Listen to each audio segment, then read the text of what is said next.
Welcome back, everybody. It is Beer 30 Live. It is good to be here once again with our distinguished guests. Who do we have today? Nobody. Well, we are a little short today. We are missing Pete. Pete, yes. Where is Pete? Pete is in California today for the day. Is he family, friends, work? I think this was work-related. It's Work-related. Yeah. Now, just introduce everybody again, because actually it's been a while since I've been here. So this is Jamie Whitley, and we have Shane. Yes, I am filling in for Pete as the sound engineer, so I'm going to Bar muck Boy this up. is This is going to be a disaster. So if the voices are all a little messed up, and I'm literally shaking because I've got all this equipment in front of me and freaking out. and we have, of course, Mary Bradbury Jones. And Mary, you're looking beautiful. Oh, aren't you nice? Looking You're very glowing. good. Glowing. Oh, gosh. Glowing. Yes. Stop. And so Feeling Pete's a little bloated Don't. today. a little bloated Stop. today. Don't stop. Shane, you can't say that kind of stuff. Yeah. Dude, don't, I can't take those Hey, anymore now. I'm watching All the right, levels let on it the go. next Let it one. go, Papa James. All right. And We're going to be missing Pete. Pete's actually going to be gone for the next 4 weeks. So that means Wow. crappy mixed shows. Actually, I'm happy to be back because I haven't been around for a few weeks. That's true, yeah. You've been in. And I had an absence in there. I have. I mean, I'm trying to figure out where I was all those weeks. I was out of town, I think, for something. And honestly, last week, I was supposed to be here, but traffic was so bad, I just couldn't pull it off. Well, it's getting to be late. summertime. Fridays in the summer in Oregon, Yeah. it's always a nightmare. Yeah, I have to start leaving earlier. So Yeah. we are a little short this week without Pete. And actually, we are also short our guest this week at the Yes. last moment. Who's Yes. going to tell us about that? We had two guests lined up. We did. Well, we had Well, you go first Well, with we yours. had our original guest was going to be Bob Hanks, who was going to be he was going to be kicking off a series we're going to do, kind of focused on small business. So he was going to be here to talk about kind of the HR side of things, people management, that kind of thing. And so he'll be coming in probably July, because he actually had a family member pass away and had to be at a funeral today. So our And condolences go out to him and his family. Yes, definitely. And so we scrounged around yesterday and switched the whole nature of the show and found a guest. Yeah, we were going to do a whole thing on dating. Which I think would still be. I think that would be yeah. great. The Yeah. single scene. And then that guest had So an that guest, injury. yeah, he got into a Not a dating It's- dating it's- injury. It's the Beer 30 Live curse. Yeah. You don't want to get scheduled for the shows. Yeah, so he got a concussion, So right? he's concussed and he's Yeah. in the middle of his MRI right now. So. You know, it's serious. We were talking about that earlier. I have had, I'm going to guess, maybe 4 or so. It's something that I can certainly remember. I had one a couple years ago, and I went and taught a class the next day. I hardly even remember the class. I was just like way out there. But I have wondered as I've gotten older what kind of damage is going on in my Right. brain, or if I can't remember something, I'm like, could it be that I got my Wasn't bell that wrong? always the concern, like behind Steve Young and Yeah. Well, yeah, his number of concussions? It's so interesting because today, I was working hard. Okay, that's a lie. But so I was watching ESPN, and they had this whole special about these NFL players who had died from depression caused by concussions Yeah. that went unnoticed as players. Yeah. And there's whole Really? inactive brain stuff, that they've been hit in the head so many times, and they get depressed and either suicide or some major accident where it was something that a normal person with normal function would have been able to handle fine. Really? And it went all undetected. So I've read that the NFL is becoming more aware of some of the residual, particularly brain injuries. I mean, you expect your knee cartilage to be gone and it hurts and you limp for the rest of your life. But the undiagnosed and the residual damage to the brain, the gray matter, and what that does to those guys. Bouncing around in that Yeah. helmet. Have you ever had a concussion? yeah, that first one is always the most memorable. Maybe because the more you get, the less you remember. Is that how it works? But you get that you really do see stars. You're like, Yeah. wow, those do exist. Yeah, a couple years ago, I interesting. got I've never got had hit. one. We were. You've never had one? We were jet skiing and got out of control, and actually I got hit by the rope, and it knocked me off the jet ski, and I was out. I woke up floating in the water, looking up. Really? Been out for actually quite a while because they had circled back to, thinking, Wow. is he a goner? And take his head off? Yeah, exactly. I was out of it for a couple of days. So, and then you wondered about the long-term residual effects. Yeah, definitely. So our guest today is going through the MRI, from what I hear. Yeah. I hope that his toe's okay. Yeah. And, Well, I asked him when I talked to him on the phone about a hour ago. He said, "So are they finding any brain activity up there? Because I've been wondering for a while."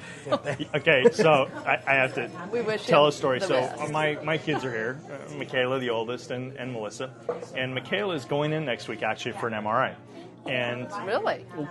they're Michaela, you're signed up for a study at OHSU, right? And they ask questions, and they're mapping the brain of children and watching development and that kind of stuff. Oh, interesting. So the joke in my house has been that Michaela needs to go get one to really actually prove there's one in there. Right. So, yeah. Ah, got it. 2 birds in there. Oh, Yeah, nice. exactly. Good slap. Nice. Good slap.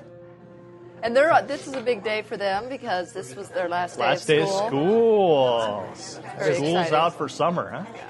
On the way over here, I was on the radio. They were talking about there was the debate on whether kids should be going to school year round and not have year round. summers off. I don't know. I think that's a ripoff. What do you think?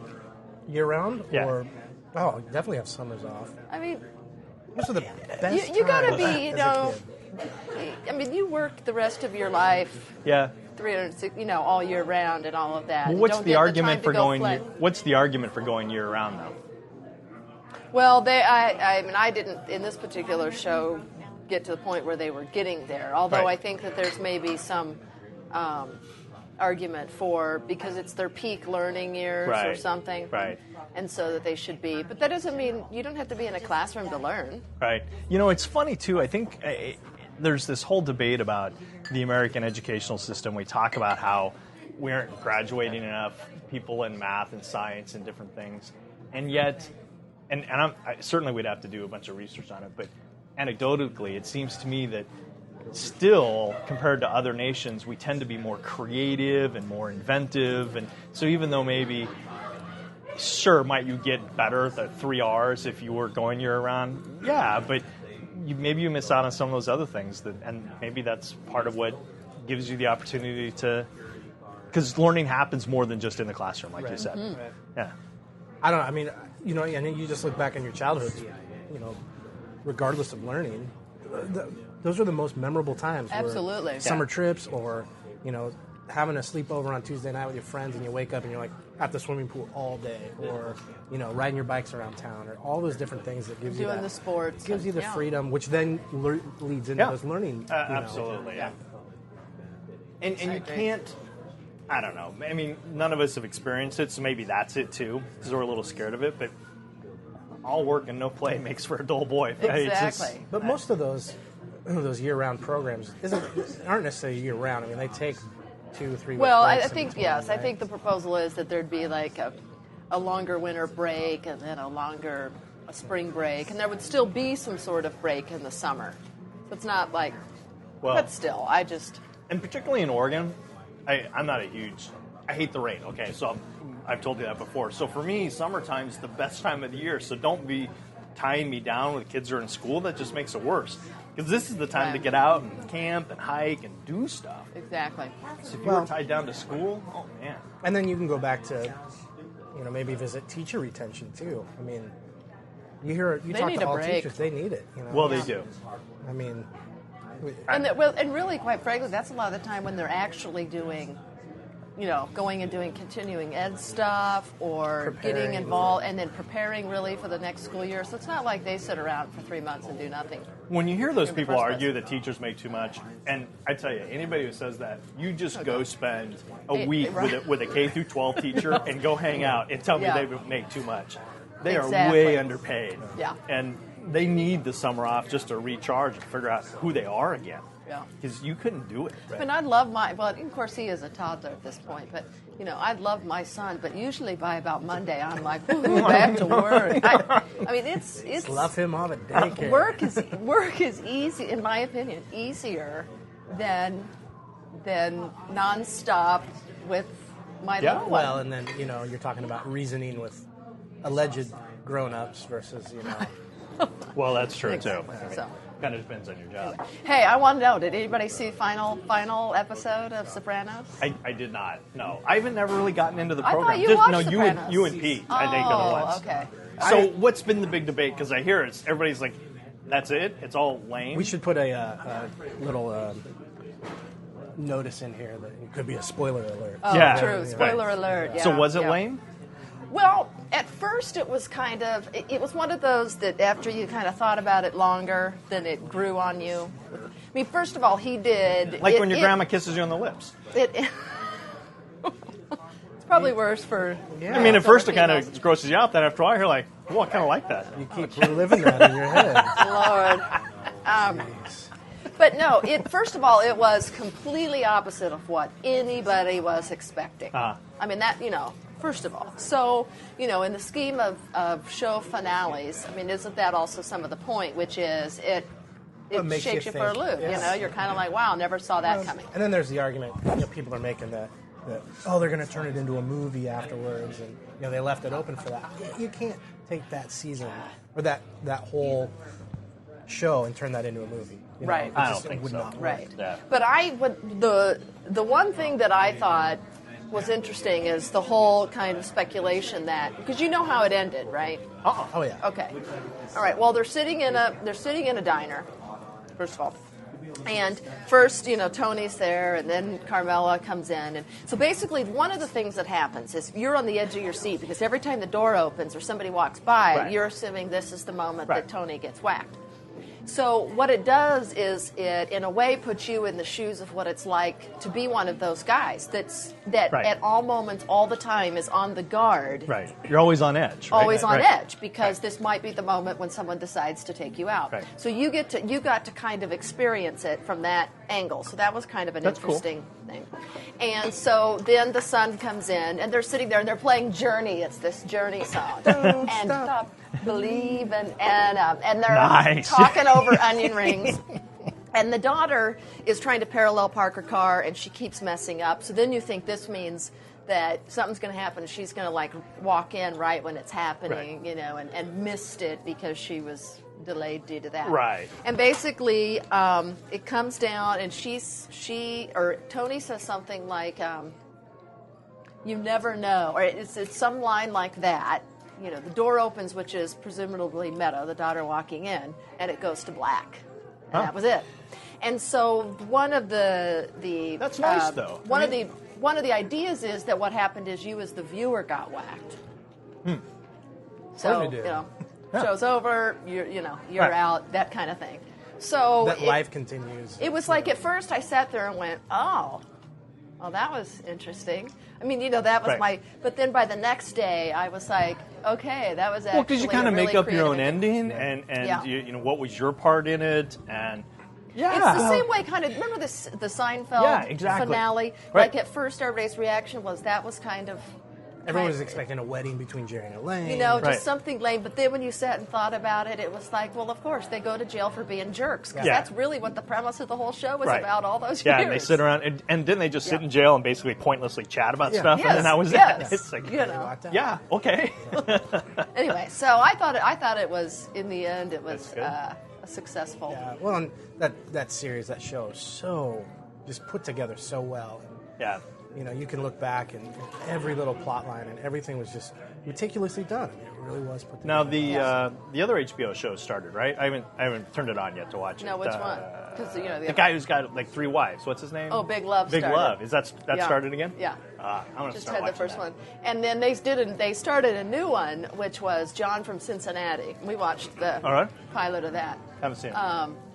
It's in the true HBO nature. Really strong character development, interesting storyline.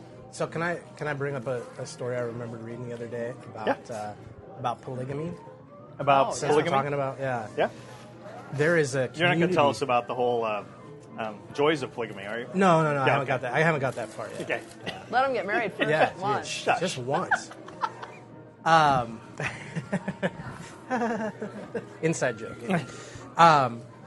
There is a town on the border of Arizona and Utah that is for this very fundamental LDS sect, right?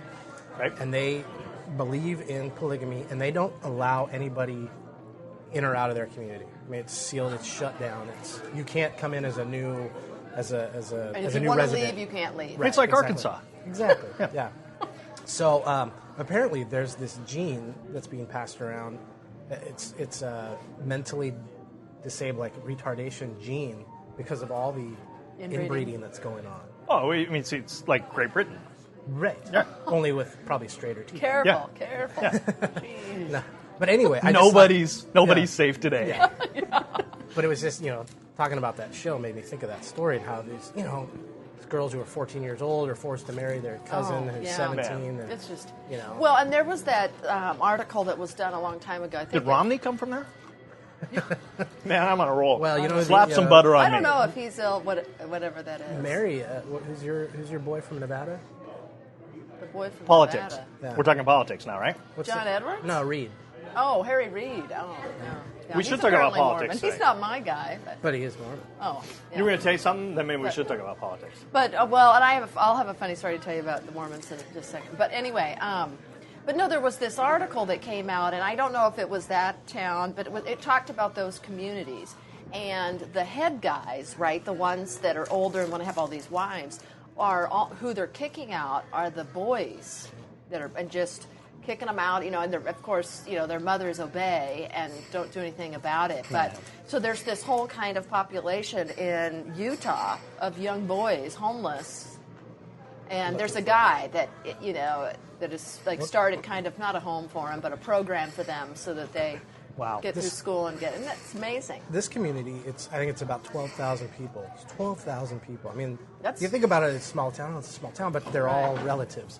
Right. And it started in the 1920s or 30s with two men. I mean, and their wives. It's like Monmouth. Right? Independence. Yeah, independent. No, but Yeah, I mean, isn't that interesting? yeah, They're just- all tied together. it's- My funny story has to do with Independence, Missouri. That's where I think it's RLDS that's there, whatever that is. What's the difference? The resurrected LDS. So they're a offshoot, I guess, of. This is the FLDS, fundamental. Okay, so they're RLDS, and they were building a big temple. Okay? I belong to the FUL. And anyway, they have this temple. You guys. Sorry.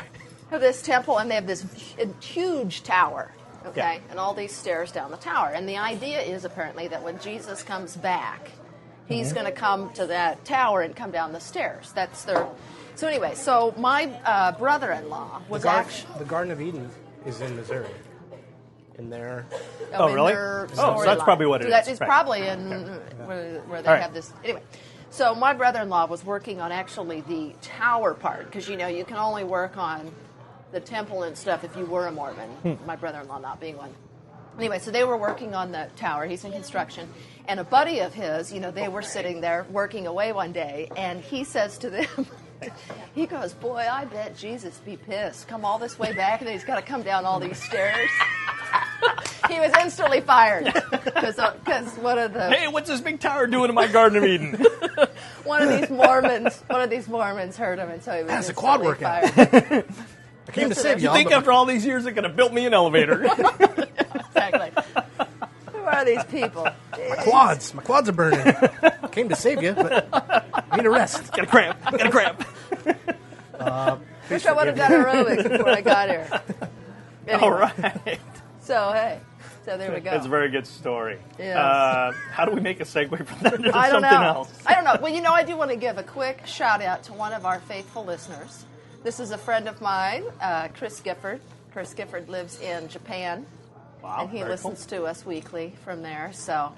Wow, we're international. how about it? That is very You cool. know? And you Anyway. offended our Great Britain friends. So good Yes, job. exactly. And we don't have any more listeners in Utah. The Mormons have all. Nor from Monmouth or Independence. So it's shrinking down pretty fast. But no, he's one that definitely. But if he ever gets back here on a visit or moves back, it's always up in the air as to when that'll happen. But he would be a great person to have a guest actually, and have him talk to us about his experience. And That would be cool. Well, Yeah. different cultures and stuff. I yeah, think. exactly. Yeah. We He's done actually- some cool travels too. We have some great shows coming up. We won't spoil it, but we tried a new model where we're lining up guests a month in advance, believe it or not, Can you believe it? and Not by trying the to seat lay of it our all pants. out, and it seems to be going Well, despite the last couple of Minus weeks, today. it seemed to be going pretty well. And I'm excited We about had it. him lined up. We did really well. Cancellation. Actually, it was, so I'm going to try and segue us into politics just because I've got a couple of articles I've printed out here. MySpace, and I printed this out today, this comes from Time Magazine, talking about Ron Paul, the GOP candidate utilizing MySpace. Ron Paul's really fascinating to me because he's not in the top tier from the GOP side. Oh, not RuPaul. Oh, okay. Sorry. Go ahead. Ron Paul. I'm sorry. But he's very unorthodox in the way that he's doing things and making more and more waves. And you're seeing more of that. Well, he's really the libertarian. He is very, very libertarian. There's a new video out that's just kind of all over the internet that a couple of women did about Obama. I don't know if you've seen that. Yes, I saw that. Wow. Is that... Well, that's good. Whoa, yeah. Wow. I'm hoping See, they it do one for worked. me. Yeah, exactly. Actually, it's kind of, though, I saw them on the news the other day, and they have offered themselves to do other ones for other candidates. So that kind of takes it away. Yeah. I mean, if it's spontaneous for this one candidate, then it's got that authenticity. But if it becomes, hey, hire us and we'll do one for you. So we can get discovered and be stars. Yeah, it's exactly right. What? Exactly. Yeah, and they, Jeez. Whew. well, yeah, and they Yeah. just happen to be very beautiful women Yes. and that kind of stuff. Yeah. But it's interesting to me. The reason I thought this was fascinating is the power of the internet, the way people are attacking things. You have somebody like Ron Paul who's not getting the mainstream press, who's struggling to even get in the debates, yet this underground movement, and he's raising lots of money Yes. and a few bucks at a time, and videos and all those sorts of things. You know, the thing the one thing kind of issue I had with him is, being libertarian, right, which is supposed to be all about, that's their main thing of privacy, which is the Right. government. But yet, he is not pro-choice. Yeah. So it's kind of like, isn't that a little inconsistent with your philosophy? Well, but he's I think he was a medical doctor, or he is a medical doctor. That's where he justifies. I think, I haven't I just chosen thought he a was candidate. transvestite. But... Oh, wrong guy. Shane just keeps picturing a big Yeah. man with blonde hair. All right, let's do it. No, actually, he's come across really well, Ron Paul. So I've been, Yeah, but the, he isn't the going to go GOP anywhere, side, Jamie. quite frankly, there are no good candidates. He isn't going to go anywhere. Yeah, no, it's kind of unfortunate. I mean, he's not. Who's going to go anywhere on the Democratic side? Well, I think. Here's what I think. This is kind of what frustrates me is all the national media talks about is Hillary and Obama. Right. When actually, quite frankly, Edwards is leading Yeah. in the polls in the first 4 states of the primary. Yeah, I've noticed that. So it's like, so are we not talking about Edwards because in the end that's the one that everybody deems the biggest threat? Right. I mean, you can't trust anything. You can't anymore. It's sad. I saw just the other day, we had this huge, last year where kick out all the GOP and get all the Democrats in to take over Congress, and now Congress's approval rates lower than the president's, and some of the stuff they're pushing through, you're like, how are you any different? Did you forget why you got put here in the first place? I mean, it's not that people were voting for you so much, they were voting against all the crap that came before, and now you're proving yourself to be equally stupid. I mean, Right. It's horrible. And then we become cynical and I know. bring back Ross Perot. Come on. I mean, I was really ticked off at the Democrats with the whole Iraq funding bill and Yeah. how then they came around and basically conceded to him. Right, they caved. But, in the bottom line is they didn't have enough for veto. They weren't gonna win. So they Right. weren't going to win. Right. And so in this way, they were hopefully able to get some things through, Sure. which helped the troops. You understand that to some extent, but part of me wanted them just to say, here's the same bill Right. again. Right. Here's the same bill again, and just and be that way. But then the media then starts talking about how they're, Obstructionist and all that. and They're they not don't care about the supporting- troops That's exactly right. and Yeah. all this kind of stuff. And then it all gets twisted and Yeah, I just don't get the way either side manages. There was an article out the other day about the whole immigration bill and all that, and they were talking about how President Bush was going to make a rare appearance and go down to the House. I'm like, dude, if you really want to get stuff done, how come you're not down there all the time anyways, working with people?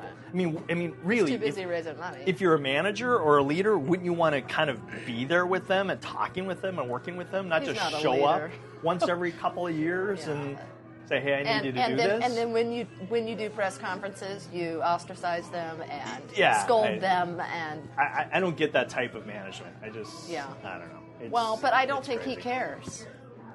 Yeah, honestly... I mean, really, it's the first lame duck president who hasn't cared about what people think of him. Which he really doesn't. Which there's something scary about that. I don't know why, but it's like, why... I have been more disappointed the last, say, 6 months. Even, say, news that came out that, what's the, I want to say Blackhawk, but that's not right. What's the consulting firm that's providing all the security in Iraq? That's, that's one of them is Blackwater. Blackwater. And them actually suing people whose relatives died there because the people who died, their relatives are saying, we want to know how they died. Right. We want to know what went on. We want answers. Data. We want answers. Need closure. And them saying, we're not going to give you any. And oh, by the way, we're going to turn around and sue you for harassment and all this kind of stuff. And you're like, wait a this isn't... Right. I mean, sure, in America, you have right to sue whoever you want, but that's just not fair. It's just not right. Meanwhile, they're getting stinking filthy rich. Exactly. So we're giving you billions of dollars, and you're not giving those people answers, and you have the audacity to turn around and sue them, basically get them to shut up? Right. Oh, come on. Because that's what it is. Intimidation. And it's horrible. It makes me sick to my stomach to watch us operate that way. Because that's not the way it should be. Well, and I think the bottom line is that we have no moral authority anymore. We have blown it in the world, and so what is that? What are the long-term ramifications of that? I mean, I think that we can't even fathom what that might lead to, which is later down the road. Who's going to listen to us, and why should they? Well, they've already stopped listening. Yeah, well, they have. And part of it is we've lost a little bit of our credibility in terms of we used to say, well, we will bring down the might of our military. So at the end, you have that stick. Well, now, and I'm not going to pick on our military because those guys do a fantastic job, but you have proven that a small band of people who are really committed can frustrate a very large machine that is not designed that way. Right. And so, yeah, we can make your life miserable, but the return is they can make our lives miserable too. So you don't have that same stick anymore. Yeah. And yeah, it's... And then I noticed today in the news... Harry Reid calls the Joint Chiefs Chairman Peter Pace incompetent, and this guy actually stepped down today, or something at the end of his term. He's retiring in September. I'm really curious though. It's yet another one goes. I mean, is he really incompetent? Well, the head of the Joint Chiefs. I mean, really. Or is he really given a mission and told to perform it in such a way that you can't? What we've known is that, and this is one of these things where, Bush and his whole White House staff, always comes out and scolds all of us and says, we're not going to listen basically to peons like you. We listen to our generals, to make us all feel like, how dare you question generals, but yet that's why they keep losing generals and having all these issues, because they're not listening to them. I've noticed the hypocrisy in that. I mean, it's huge. You listen to generals, and all these retiring generals coming on TV saying, wait a second, we told you this wasn't going to work, well, and we keep telling them, you needed, I think, what was it, 650,000 troops to go in there and do what really needed to be done, because there's all these stats on how many soldiers you need for every citizen when you're, when you're in that type of warfare, and they didn't follow the plans of that type of... they didn't listen to the experts, is the bottom line. And I can't believe that one guy has decided that was willing to step up there and be that war czar, because he's just a patsy, and he's an idiot. Well, he's going to get blamed with it all. He can't win. Honest, he's got no power, and he what takes all the blame, and he's probably put in a position where he's told to stand up for certain policies that he may not agree with. He's screwed no matter what he does. Right. So, maybe when he gets out, he can start giving speeches and make a ton of money that way. But his life's over as far as government's concerned. But I don't know. I don't know if in the end people are nice and use the excuse of they're incompetent because they don't want to tell it like it really is, which was the guy, basically has no character because he didn't stand up for his soldiers and he didn't stand up for his military. Right. Because that's what it appears to really be about. But instead, so we can be a little nicer and couch it all under incompetence. Right. Well, he refused to step down. They told him he could retire. He said, you're going to have to fire me. And I actually admire him for that, of saying, I'm going to support my troops to the best of my ability. And if you don't think I'm doing a good job, then you better fire me, because I'm just not going to go away quietly. It'll be interesting to see what he says when he is retired, and how he comes out and positions things. Yeah. And because you might get a better unbiased view at that point, or less coerced view, right, and can give us an idea of what he really thinks. I don't know. The surge isn't working. I mean, we got till August, August or whatever. Every surge before that didn't work either. Yeah. So and a lot of Americans who had no military experience were saying that. I mean, it's yeah. So it's just my point is how many people have to die before it is finally too much? It's finally, we've hit some sort of threshold. Because it's chaotic now. Yes, it'll be chaotic when we leave. It is a no-win situation. Yeah. Frankly. And all we're doing is just increasing the hate, and more people and more generations are going to continue to hate America. I was thinking of a parallel of this the other day. So I saw an article that was written by somebody coming out of Africa, and the growth rate, economic growth rate of Africa has actually been pretty good over the last several years. And he was analyzing, I think it was a guy, he was analyzing why Africa has started to see this resurgence. And his point was, it's because you quit giving us so much aid. And his point was, when you started giving us aid and creating these big systems to give us aid, we then started living for the aid and living for managing the systems, and we weren't forced to think and act and behave on our own. So we become a welfare state. So you compassion us into complacency. Mm-hmm. And then the parallel becomes, in some ways, we've set up this system in Iraq, we're trying to help them, At some point, you just say, if we don't start pulling back, you're not going to help yourself, and maybe that's what we have to do to get you to figure it out, because we can't do it for you, and we continue to give and give and give, and it's not getting us anywhere. Right. And so maybe you say, all right, you have to start solving your own problems. We're packing up a little bit. Yeah, but then we're also making some of the problems. I mean, absolutely. I mean, that's the other. Yeah. On one side we're doing one thing, and on the other side we're doing something else. Right.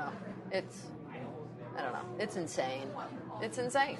Another big piece of news I saw this week came out of a research project that was done that shows that the healthcare system in Canada, the mortality rate of people going through the healthcare system is actually lower than it is in the United States, and using it as a way to compare our healthcare and efficiencies and quality versus. Right. I'm not saying Canada's system's better. I mean, certainly it has its own, all of them pros and cons. But I thought that was pretty interesting. I think we in the United States have this opinion that we're so much more superior in a lot of respects, and I just don't think that's true. I think a lot of other countries and systems have a lot of good things to offer, and we haven't figured out how to. Well, we're the only industrialized nation in the world that doesn't have universal health care. Yeah, I think actually it's going to be a big 2008 issue. And Edwards is the one that has actually a practical plan. Yeah. It's such a he's a doctor too, right? Yeah. I mean, no. No? He was He's a a lawyer. lawyer Oh, well, there you go. that went after doctors and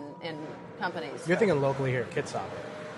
Yeah. Oh, Kitsap, Yeah. right. Yeah. He No. was the But doctor. Edwards, I mean, It's such a He was massive. the one lawyer, that- gastrointestinal, they're all the same. His other big thing is poverty, and he was poor. So that might be what you're Oh, thinking. yeah, maybe. Yeah. But didn't he just buy that huge house? Who was Well, it bought yeah, that but huge he's- house? Of like, Well, I don't know. I mean, he did buy a big house, but he did grow up poor, and did he? Yeah. Cool.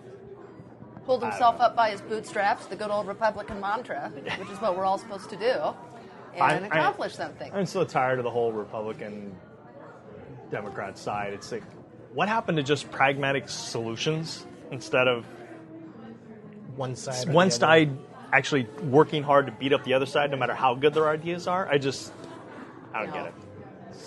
Well, I would say that some of that does occur, but I would say that Republicans do that more than the Democrats, because Republicans, it's Republicans that have been holding back health care, because all the rich guys of the healthcare companies sit and give your party a ton of freaking money. Yeah, I think they're... And thus tell us that message that in Canada, well, you don't want universal health care. People die waiting for kidneys up in Canada. I mean, which is not true. Yeah. It's not true. I mean, there's blame to be on both sides. It's like, I was reading an article the other day about how when the Democrats took control of Congress, one of the things they passed it was in the House or the Senate, I think it was the House, which said, we're not going to make all these boondoggle amendments to these bills as they're going through all these committees unless they've been vetted, fully vetted. And on your head, you say, wow, that makes a whole lot of sense, right? You're like, okay, we'll do that.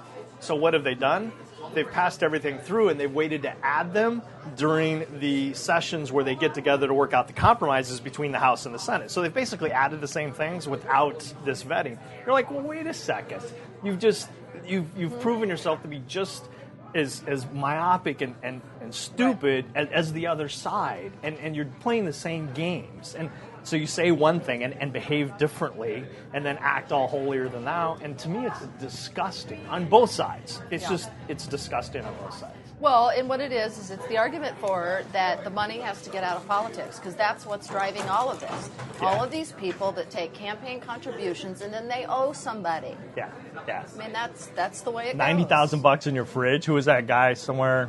That was Ooh, the that was a one Democrat. The one Democrat. The only Democrat that's ever done anything wrong. No, the only one that's been on corruption charges. Well, except for the pesky impeachment. And he was also turned in by Nancy Pelosi. She's the one that tipped off the FBI and said, start watching this guy.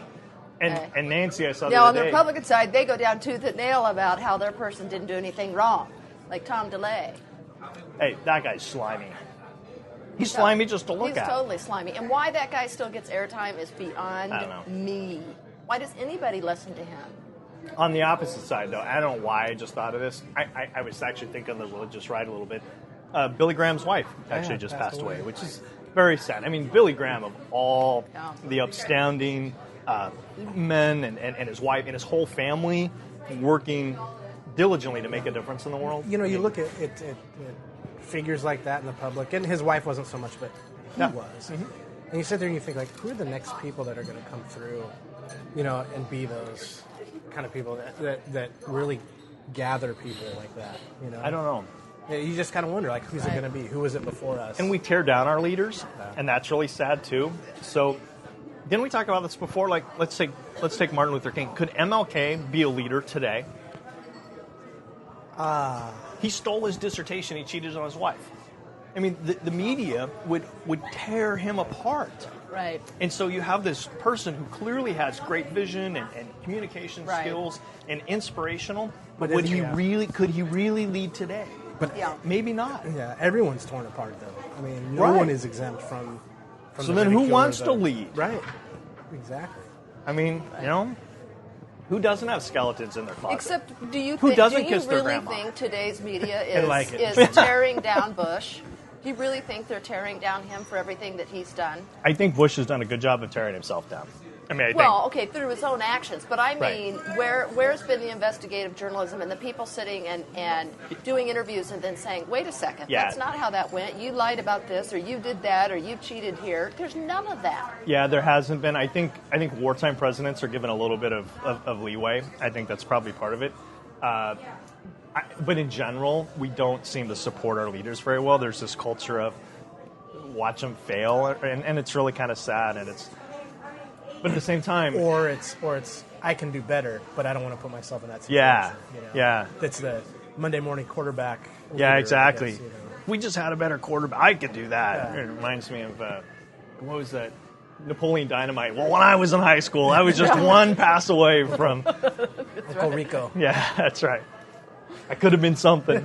You're out there practicing. You're 40 years old. You're throwing the ball. I can throw this ball over the mountains. Well, the total shift of gears today was Bob Barker's very last and final Price is Right. Can you believe that guy's even still doing it? 35 years. Don't forget to spay and neuter your animals. That's right. He had one too many facelifts, if you ask me. Yeah, he's looking pretty tight. Him and Sylvester Stallone. Right? A little too tan, and a little too tight. Yeah. Yeah. Yeah, there's some people who just But isn't that wild? I totally remember that show, and watching that. I had a friend in college who was on that show, and the guy made it up to the made it up, got Really? to the I don't know. No, he didn't get to the showcase showdown. He was spinning the wheel, was on the dot, then got beat out. But he was the funniest guy in college in the fraternity, and he got up there. He's got his Idaho sweatshirt, just blazing, and he said something really stupid, and Bob Barker just ripped him apart. Oh, did he? Yeah, it was hilarious, and we were all watching on TV like, "Oh, you idiot!" So, Well, I guess people came from all over and camped out for days Really? to be Just in to on stand- this That's cool. final show. That's cool. Kind of funny. Yeah. So.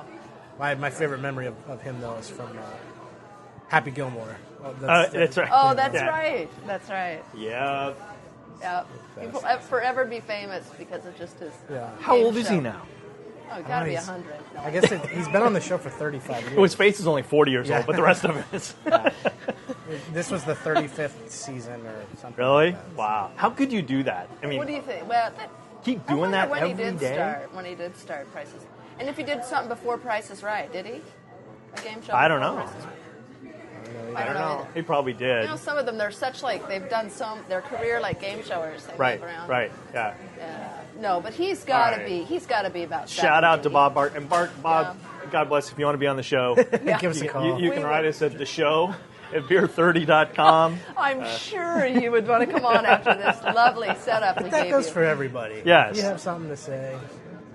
We like it when we get fan mail. Yeah. Well, fan and mail actually, is too, good. as we start this small business series, if I know we do have some listeners that sit in that category, and what do you want to know? What are some topics or concepts you want discussed, and we can definitely make sure we find some folks to address those things. I think on that same note, feedback, and I just talk on top of it, we get good feedback. People say, hey, we like this about the show, or we didn't like it. But if there are things you particularly like, well, we like it when you talk about news, or we like it when you bring on really smart people or really dumb people or whatever. That helps give us direction. And so that's really good, too, because I know it comes across so well on the radio, but really we make it up as we go along. Comes across so And on the radio, As we're my not- hands you know are- what I mean. Hands are still shaking Yeah. over this sound mixer here. I know it looks all professional and it looks like we know what we're doing, but we really don't. And so any guidance you want to give us is a good thing. it's always much appreciated. Yeah. And Peter, And any we good miss you. good-natured ribbing at Jamie is always welcome. Come on. It's a bad career move to side with Jamie. No, it's not. All right, the show at beer30.com, and with that, We're out.